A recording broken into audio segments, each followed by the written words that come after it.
H. G. Wells, La máquina del tiempo. En las tinieblas.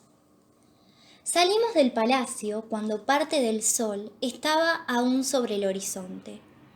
Había decidido llegar a la Esfinge Blanca a la mañana siguiente muy temprano y tenía el propósito de atravesar, antes del anochecer, el bosque por el que había detenido mi marcha en mi anterior trayecto.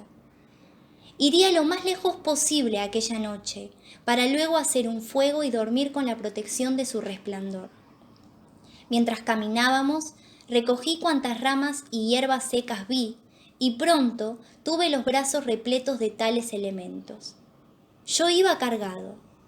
Avanzábamos más lento de lo que había previsto, y además Wina estaba rendida y yo empezaba también a tener sueño, de modo que era noche cerrada cuando llegamos al bosque.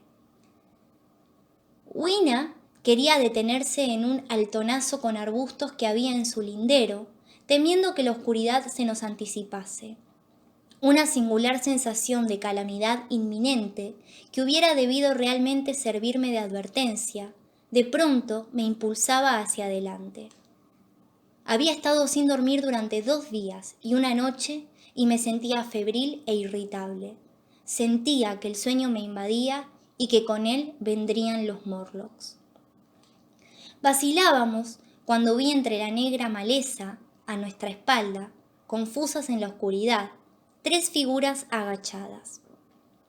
Había matas y altas hierbas a nuestro alrededor, y no me sentía a salvo de su ataque insidioso. El bosque, según mi cálculo, debía de tener menos de 1 milla de largo. Si podíamos atravesarla y llegar a la ladera pelada, me parecía que encontraríamos un sitio donde descansar con plena seguridad. Pensé que con mis fósforos y mi alcánfor lograría iluminar el camino por el bosque. Aún así, era evidente que si tenía que agitar los fósforos con mis manos, debía abandonar la leña. La dejé, por lo tanto, en el suelo, más bien de mala gana. Se me ocurrió enseguida la idea de prenderle fuego para asombrar a los seres ocultos a nuestra espalda. Pronto iba a descubrir la atroz locura de aquel acto. Pero entonces se presentó a mi mente como un recurso ingenioso para cubrir nuestra retirada. No sé si han pensado ustedes alguna vez qué extraña es la llama en ausencia del hombre y en un clima templado. El calor del sol es rara vez lo bastante fuerte para producir llama, aunque esté concentrado por gotas de rocío, como ocurre a veces en las comarcas más tropicales. El rayo puede destrozar y carbonizar, pero con poca frecuencia es causa de incendios extensos. La vegetación que se descompone puede casualmente arder con el calor de su fermentación, pero es raro que produzca llama. En la época que narro, tal era la decadencia que además el arte de hacer fuego había sido olvidado en la tierra. Las rojas lenguas que subían lamiendo mi montón de leña eran para Wina algo nuevo y extraño por completo. Quería tomarlas y jugar con ellas. Seguro se hubiese arrojado dentro de no haberla yo contenido. La levanté y pese a sus esfuerzos me adentré osadamente en el bosque. Durante un breve rato el resplandor de aquel fuego iluminó mi camino. Miré luego hacia atrás y pude ver, entre los apiñados troncos, que de mi montón de ramaje la llama se había extendido a algunas matas contiguas y que una línea curva de fuego se arrastraba por la hierba de la colina. Aquello me hizo reír y volví de nuevo a caminar, avanzando entre los árboles oscuros. La oscuridad era completa y Wina se aferraba a mí convulsivamente. Como mis ojos se iban acostumbrando a las tinieblas, la luz era suficiente para permitirme evitar los troncos. Sobre mi cabeza todo estaba negro, a excepción de aquel resquicio de cielo azul que brillaba aquí y allá sobre nosotros. No encendí ninguna de mis cerillas, no tenía las manos libres. Con mi brazo izquierdo sostenía a mi amiguita y en la mano derecha llevaba mi barra de hierro. Por un instante no oí más que los crujidos de las ramitas bajo mis pies el débil susurro de la brisa sobre mí, mi propia respiración y los latidos de los vasos sanguíneos de mis oídos. Me pareció luego oír unos leves ruidos a mi alrededor. Apuré el paso, ceñudo. Los ruidos se hicieron más claros y capté los mismos extraños sonidos y las voces que había oído en el mundo subterráneo. Debían de estar allí, evidentemente, varios Morlocks y me iban rodeando. En efecto, un minuto después sentí un tirón de mi chaqueta y luego de mi brazo. Y Wina se estremeció violentamente, quedando inmóvil en absoluto. Era el momento de encender una cerilla. Para eso tuve que dejar a Wina en el suelo, así lo hice. Mientras registraba mi bolsillo, se inició una lucha en la oscuridad cerca de mis rodillas, completamente silenciosa por parte de ella y con los mismos peculiares sonidos arrulladores por parte de los Morlocks. Unas manitos suaves se deslizaban también sobre mi chaqueta y mi espalda, incluso por mi cuello. Raspé entonces y encendí el fósforo.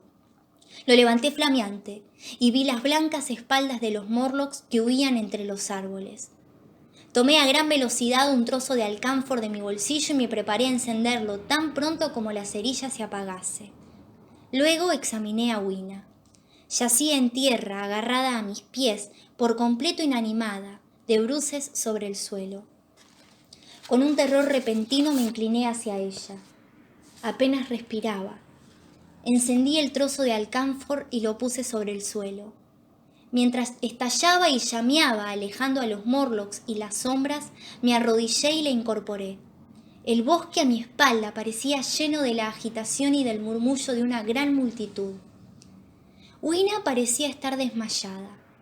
La puse con mucho cuidado sobre mi hombro y me levanté para caminar. Entonces se me apareció la horrible realidad. Al maniobrar con mis fósforos y con Wina, había dado varias vueltas sobre mí mismo y ahora no tenía ni la más ligera idea de la dirección en la que estaba mi camino. Todo lo que pude saber es que debía de hallarme de cara al palacio de porcelana verde. Tuve un sudor frío en el cuerpo. Era preciso pensar rápidamente qué debía hacer. Decidí encender un fuego y acampar donde estábamos. Apoyé a Wina, todavía inanimada, sobre un tronco cubierto de musgo y a toda prisa, cuando mi primer trozo de alcanfor iba a apagarse, empecé a amontonar ramas y hojas. Por toda la tiniebla a mi alrededor, los ojos de los Morlocks brillaban como carbunclos. El alcanfor vaciló y se extinguió. Encendí un fósforo, y mientras lo hacía, dos formas blancas que se habían acercado a Wina huyeron apresuradamente. Una de ellas quedó tan cegada por la luz que vino en derechura hacia mí y sentí sus huesos partirse con mi violento puñetazo. Lanzó un grito de espanto, se tambaleó un momento y se desplomó. Encendí otro trozo de alcanfor y seguí acumulando la leña de mi hoguera. Noté enseguida lo seco que estaba el follaje encima de mí, ya que desde mi llegada en la máquina del tiempo, una semana antes, no había llovido. Por tal motivo, en lugar de buscar entre los árboles caídos, empecé a alcanzar y a partir ramas. Logré rápido un fuego sofocante de leña verde y de ramas secas, y pude economizar mi alcanfor. Volví hasta donde estaba Wina, que yacía junto a mi masa de hierro. Intenté todo cuanto pude para reanimarla, pero estaba como muerta. No logré siquiera comprobar si respiraba o no. El humo del fuego ya me envolvía y debió dejarme embotado de pronto. Los vapores del alcanfor flotaban por el aire. Mi fuego podía durar todavía como una hora. Me sentía muy débil después de aquellos esfuerzos, y me senté. El bosque también estaba lleno de un soñoliento murmullo que no podía comprender. Me pareció de verdad que dormitaba y abrí los ojos. Todo estaba oscuro. Los Morlocks tenían sus manos sobre mí. Rechazando sus dedos que me hacían, busqué apresuradamente la caja de cerillas de mi bolsillo y había desaparecido. Así fue que me agarraron y cayeron sobre mí de nuevo. En un instante supe lo sucedido. Me había dormido. Mi fuego se extinguió, la amargura de la muerte invadió mi alma. La selva parecía llena del olor a madera quemada. Fui tomado del cuello, del pelo, de los brazos y derribado. Era de un horror sin posible descripción sentir en las tinieblas todos aquellos seres amontonados sobre mí. Tuve la sensación de hallarme apresado en una monstruosa telaraña. Estaba vencido y me abandoné. Unos dientecillos me mordían el cuello. Rodé hacia un lado y mi mano cayó por casualidad sobre mi palanca de hierro. Esto me dio nuevas fuerzas. Luché, apartando de mí aquellas ratas humanas, y agarrando la barra con fuerza la hundí donde juzgué que debían estar sus caras. Sentía bajo mis golpes el magnífico aplastamiento de la carne y de los huesos, y por un instante estuve libre.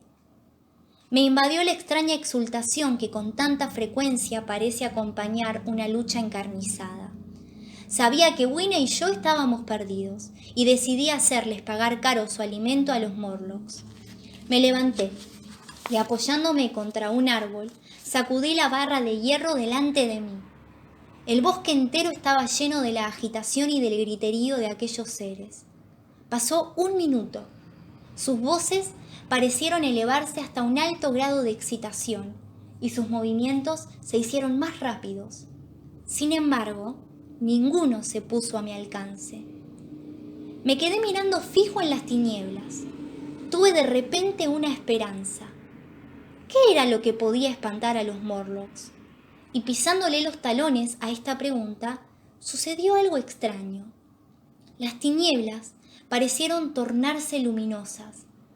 Muy confusamente comencé a ver a los Morlocks a mi alrededor, 3 derribados. Reconocí, con una sorpresa incrédula, que los otros huían en una oleada incesante, al parecer, por detrás de mí, y desaparecían en el bosque.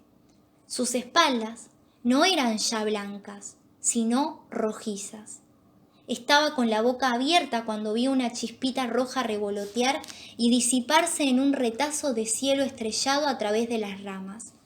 Por tal motivo comprendí el olor a madera quemada, el murmullo monótono que se había convertido ahora en un borrascoso estruendo, el resplandor rojizo y la huida de los Morlocks. Me aparté del tronco de mi árbol y al mirar hacia atrás vi, entre las negras columnas de los árboles más cercanos, las llamas del bosque incendiado. Era mi primer fuego que me seguía. Busqué a Wina. Había desaparecido.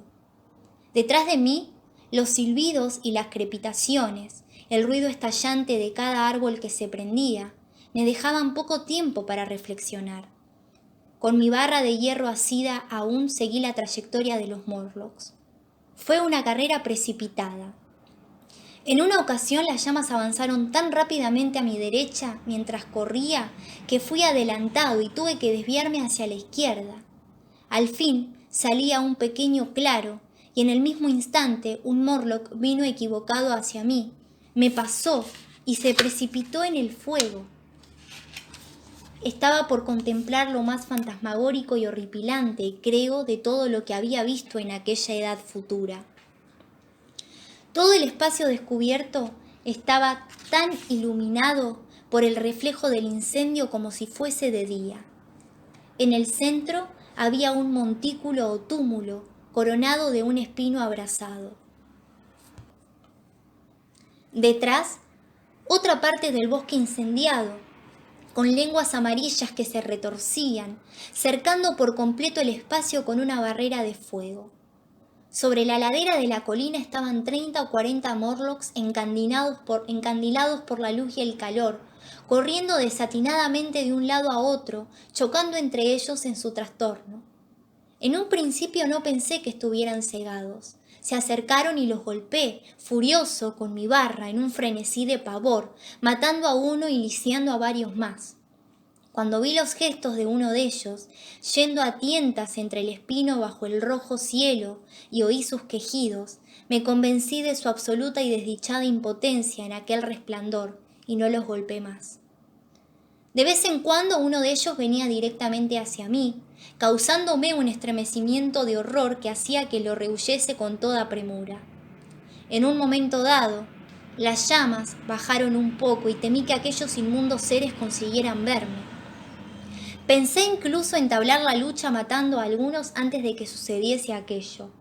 Aún así, el fuego volvió a brillar voraz y contuve mi mano. Me pasé alrededor de la colina entre ellos, rehuyéndolos, buscando alguna huella de Wina, pero Wina había desaparecido.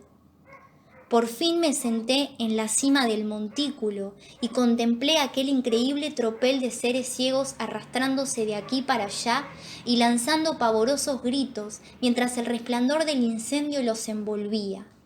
Las densas volutas de humo ascendían hacia el cielo y a través de los raros resquicios de aquel rojo dosel, lejanas como si perteneciesen a otro universo, brillaban menudas las estrellas.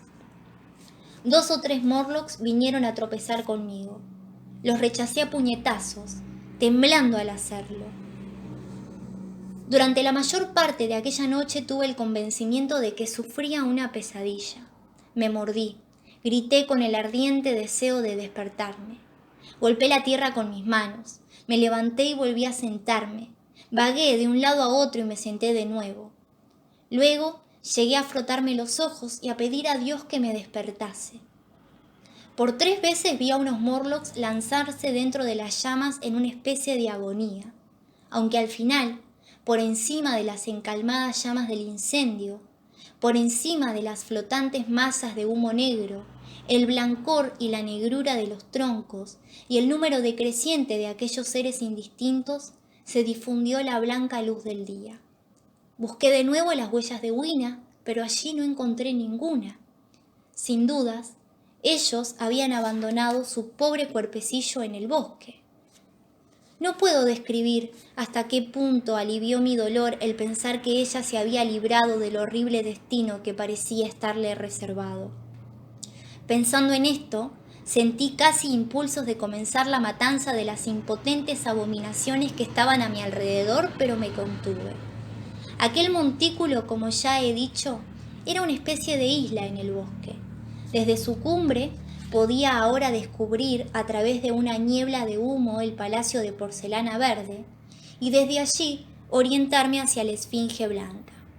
Así, abandonando el resto de aquellas almas malditas que se movían todavía por todas partes gimiendo, al tiempo que el día iba clareando, até algunas hierbas alrededor de mis pies y avancé rengueando entre las cenizas humeantes y los troncos negruzcos, agitados aún por el fuego en una conmoción interna, hacia el escondite de la máquina del tiempo. Caminaba despacio, carecía de fuerzas ya, y asimismo rengo, me sentía hondamente desdichado con la horrible muerte de la pequeña Wina. Me parecía una calamidad abrumadora. Ahora, en esta vieja habitación familiar, aquello me parece más la pena de un sueño que una pérdida real. Pero aquella mañana su pérdida me dejó otra vez solo por completo, terriblemente solo. Empecé a pensar en esta casa mía, en este rincón junto al fuego, en algunos de ustedes, y con tales pensamientos se apoderó de mí un anhelo que era un sufrimiento. Al caminar sobre las cenizas humeantes bajo el brillante cielo matinal, hice un descubrimiento. En el bolsillo del pantalón quedaban algunos fósforos. Debían de haberse caído de la caja antes de perderse.